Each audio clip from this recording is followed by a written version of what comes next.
Pemirsa, guna menekan angka penyebaran dan penularan COVID-19, pemerintah gencar melakukan rapid test. Namun langkah ini menuai kritik banyak pihak karena besarnya biaya rapid test yang harus dikeluarkan masyarakat dari kantong pribadi mereka. Benarkah ada oknum yang diduga menjadikan rapid test ini sebagai ladang bisnis baru di dunia kesehatan? Inilah laporan utama hadir dengan tajuk Rapid Test, Lahan Bisnis Baru.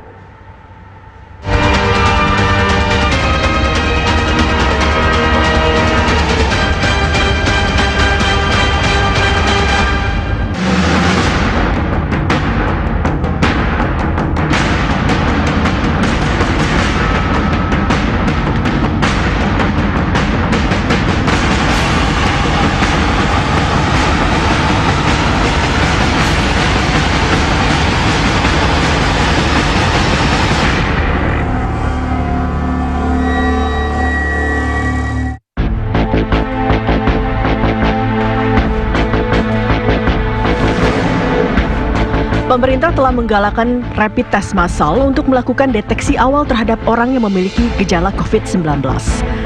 Namun besarnya biaya rapid test secara mandiri pun menjadi sorotan karena diduga menjadi ladang bisnis baru yang bisa dikomersialisasi.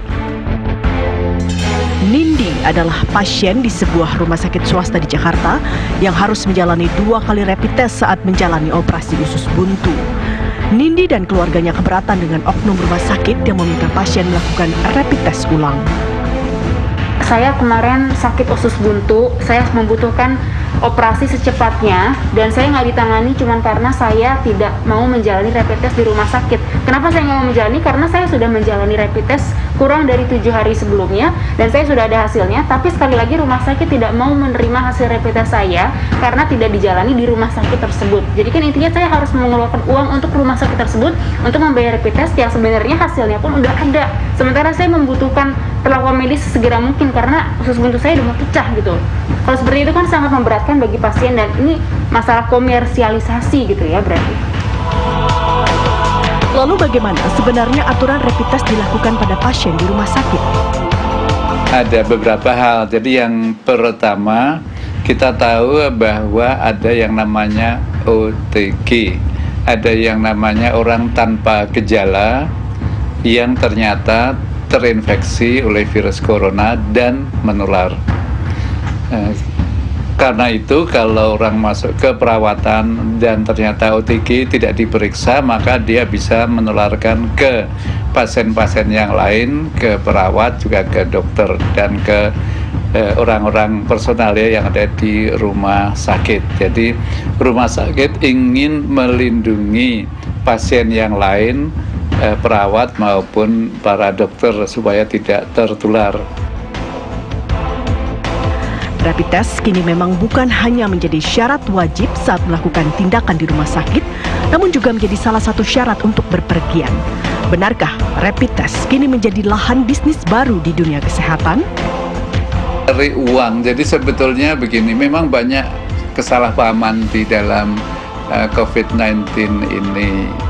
Ada yang bilang dokternya nyari uang, ada yang bilang rumah sakitnya nyari uang. Jadi tolong dibayangkan, dokternya nyari uang, boro-boro nyari uang. Jadi katakanlah kalau sebagian besar dokter itu mendapat uang dari tempat praktek, itu pasien sekarang turun drastis banget karena sebagian besar takut ke rumah sakit, itu benar. Kemudian bahkan seperti saya tadi udah turun, kemudian harus ketemu pasien-pasien, harus mengobati pasien dan risiko tertular.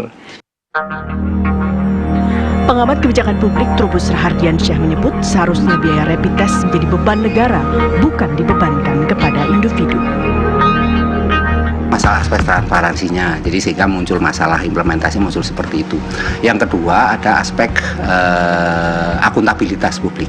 Jadi akuntabilitas itu artinya pertanggungjawaban publiknya nggak ada, karena anggaran itu dianggap anggaran bansos kan ya, jadi bantuan, sehingga yang terjadi kemudian pertanggungjawabannya itu minim gitu. Jadi ini yang menjadi masalah kemudian dalam implementasi masalah rapid test itu muncul persoalan ya istilahnya ladang bisnis lah gitu ya, ladang bisnis ada sebagian rumah sakit. Nah, lalu apa evaluasi pemerintah atas implementasi rapid test?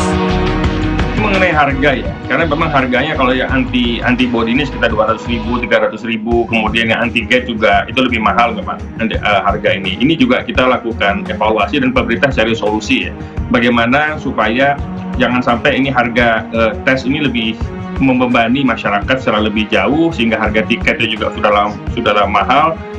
Tesnya juga mahal ya. Ini kita juga lagi cari solusi yang tepat, sumber-sumber yang juga tepat untuk menurunkan pembiayaan dari tes rapid test ini. Ini kita terus cari solusi ya Mbak, supaya itu tidak memberikan pembebaran kepada masyarakat. Lebih penting lagi bahwa pengadaan alat-alat tes ini juga dilakukan dengan transparan, dengan metodologi yang paling efektif, paling efisien, dan dilakukan evaluasi dan monitoring yang ketat dari pemerintah dan lembaga-lembaga penegak hukum. Presiden telah memerintahkan agar KPK, BPK, semua lembaga-lembaga negara untuk mengawasi dengan ketat penyelenggaraan ini, sehingga tidak boleh terjadi sedikit pun penyimpangan dalam kondisi yang pandemi ini. Dugaan adanya bisnis rapid test tentu harus melalui penyidikan lebih dalam. Negara harus menjamin bahwa rapid test akhirnya tidak menjadi beban, tapi menjadi kewajiban yang harus dilakukan untuk menyelamatkan diri di tengah pandemi. Kementerian Kesehatan itu harus melakukan pembinaan sekaligus pengawasan. Ya, jadi melakukan pembinaan, pengawasan, yang ketiganya itu penindakan, Mbak. Jadi kalau misalnya ada rumah sakit yang melanggar aturan di situ, melanggar mengenai istilahnya aji mumpung selama rapid test ini, pandemi corona ini, maka harus diberikan sanksi yang seberat-beratnya. Ya tentu kemudian sanksi apa? Nah inilah nanti gugus tugas kan bisa merumuskan, Kementerian Kesehatan juga bisa merumuskan sanksinya apa yang perlu, karena sanksi itu kan ada macam-macam, bisa sanksi teguran lah, kemudian sanksi administrasi, bisa sanksi denda paksa, bisa sanksi juga misalnya sanksi sosial, ya kan, misalnya rumah sakitnya dipublikasi ini rumah sakit yang melanggar ini, jadi masyarakat tahu ini rumah sakit ini melanggar ini, jadi itu perlu publikasi, itu sanksi sosial. Bisa saja sanksi kurungan bagi pengelolanya, ya pengelola rumah sakit itu ada pengelolanya kan, jadi ada pemilik ownernya, jadi itu yang melanggar itu harus dikasih sanksi hukum saja. Jadi untuk melakukan penindakan hukum yang baik, karena aturannya misalnya sampai hari ini belum begitu jelas gitu ya, nah makanya diperlukanlah aturan Permenkes itu gitu.